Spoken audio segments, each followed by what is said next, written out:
Next theorem, let G be a group with respect to the binary operation star, then the left and right cancellation laws hold in the group G.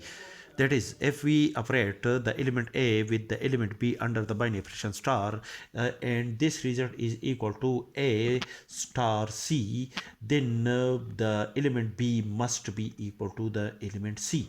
Or if we operate the element B with respect to with the element A with respect to the binary operation star, and the result is equal to C star A, then B must be equal to the set C. The element B must be equal to the element C for each element A, B, and C belong to the group G. Consider A star B is equal to A star C for A, B, C belong to the group G with respect to the binary operation star. That is, the pair G, the set G with the binary operation star is a group. Since A is an element of the group, then according to the definition of a group, there exists the inverse element A inverse in the group G of the element A. That is, for each element, according to the definition of a group, each element of a group, for each element of a group, there exists the inverse element in the group. Therefore, A inverse, this element is the inverse of the element A, and when we operate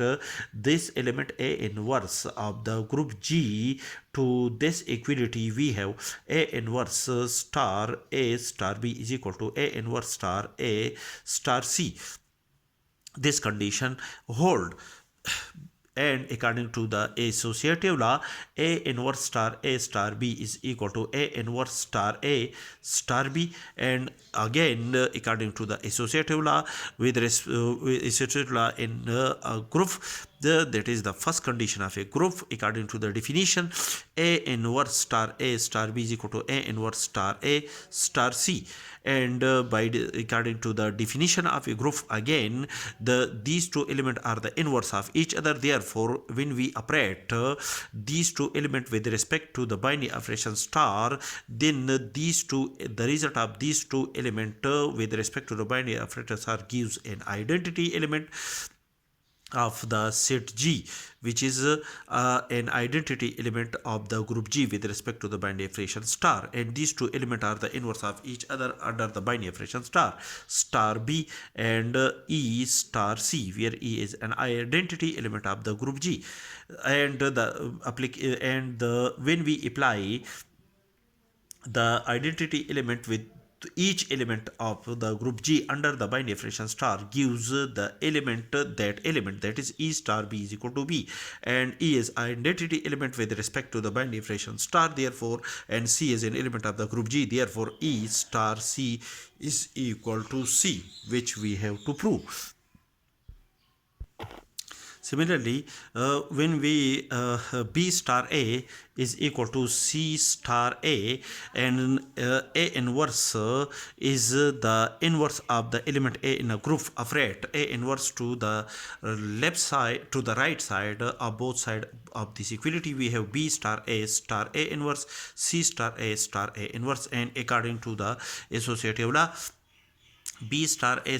inverse is equal to B star A inverse and C star A inverse, according to the associative law in a group. And the B A star A inverse gives an identity element. This result is gives an identity element, that is B star A inverse is equal to B star identity matrix and C star identity matrix, where E is the identity matrix identity element of the group G with respect to the binary operation star.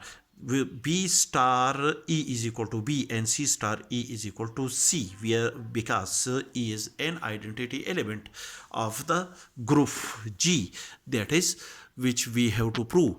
This is the second result.